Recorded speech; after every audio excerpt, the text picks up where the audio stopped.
Can I see a show of hands from the audience if you've ever had a loved one pass away? And keep your hands up if that was at all, in any way, a pleasant experience. Of course not, right? Today, Benetracker makes that experience as pleasant as possible. Let me show you how. I want you to meet Frank. Now, Frank's dad passed away last year, and like for most of you in the audience, it was a nightmare. He doesn't want the same experience for his family, so he looks up Benetracker. And during his account aggregation, he can either manually input his accounts, or he can pull his accounts directly from his financial firm. Now, he's got a couple of accounts at Fidelity that he wants to track. Now, if he didn't have a financial advisor for these accounts, he could simply pull them over and skip this step, but he does. So he attaches that individual as a financial representative to his account. Now he's ready to start adding beneficiaries. Sally's his wife, and she's a 50% beneficiary on his Boeing rollover account. He can even add a picture. He continues to add his accounts and his beneficiaries until he's ready for the next step, where he can actually create a personal message and have that message sent to any of his beneficiaries when he's gone. He creates a personal message for his wife, Sally. And since she's the only one that he wants to receive it, she selects that she's the only one that will receive it. But he's also got an important document that he wants everybody associated with the 401k to see. It's a trust document. And he can always add more later, so he moves on to his profile, where he previews his information either by account or by beneficiary. Now he wants to change the proportion of the Boeing rollover account that Sally's going to receive from 50 to 100%. And what I didn't tell you earlier is that Ryan over there is Frank's pretend financial advisor for the day. And he just received an alert from Benetracker. It says that our mutual client, Frank, has made a change to his beneficiaries. This allows Ryan to reach out to Frank and provide any documentation that Fidelity requires to make this change.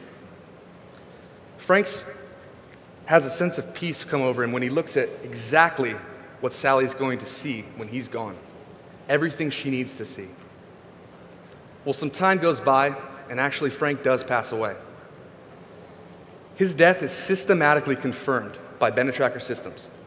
A profile is automatically created for each of his beneficiaries, and Sally receives an email from Benetracker. It says that Frank had an account, and that she's been listed as a beneficiary to some information.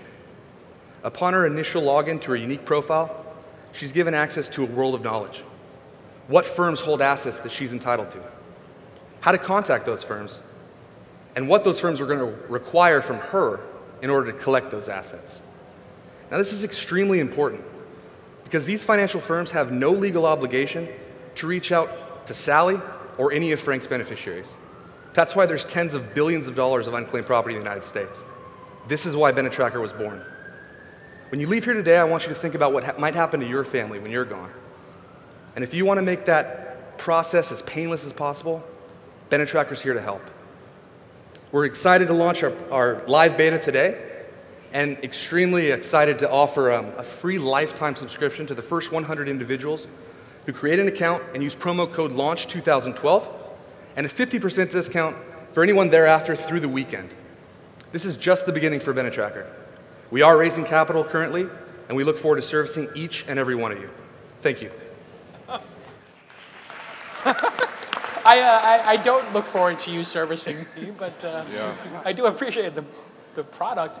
Guys, tell us, what do you think? So, as much as I know you're going for the heart-wrenching thing, I think you started off with the wrong pitch. I think you ended with the one which caught my attention, which is these money-grubbing, motherfucking financial planners have $10 billion of dead people's money sitting around, and I want it back, right? And that actually, particularly for the investor audience, that's the right pitch. For the customer, you might go with the, hey, heartfelt, et cetera, but I actually kind of still think the money pitch will work for the customer too. And so I would probably start with that, because like I had this cognitive dissonance when you pitched the, oh shit, like planning, and I thought you were going to go through like death planning, cemeteries and everything, then you switched to the financial stuff and I didn't quite catch what was going on there. What do you think of the idea? Sorry, yeah, I was critiquing the pitch, not the actual product. That's okay. I think there's definitely a business there. I worry a little bit about the change in behavior. You're trying to like get people to do a change in behavior that's a little complicated. So I probably wanted to see that again. Okay. And I'm not sure how you're managing the back-end relationships with the financial planners because you're taking money out of their pocket. So that's not something they're likely to want to agree to, but I guess they have to. Right, exactly. Right. That's exactly what they have to do. Yeah. More questions? I mean, I have an obvious one, which is how do you know that somebody has died, and then how do you not make a mistake and tell people and send the message that they're not supposed to see that I wrote with all kinds of interesting information in it, perhaps, about what I think of them now that I'm dead, that you automatically sent by accident. Well, we try to make sure that doesn't happen by first confirming the death on Social Security Death Index. Once we match that, we match 2 further variables. And once all 3 variables are matched, we can deem that that individual is deceased. My concern is that, the web is not a great medium for permanence, and what you're proposing is permanence of information that people have to trust. Paper is something that we think of as a permanent medium, and I just went through estate planning myself, and I know the lawyers got my will locked away in multiple places. I've got it locked away in multiple places, and that made me feel good because I knew that whatever happens to me, whatever happens to these different locations, that my family's taken care of.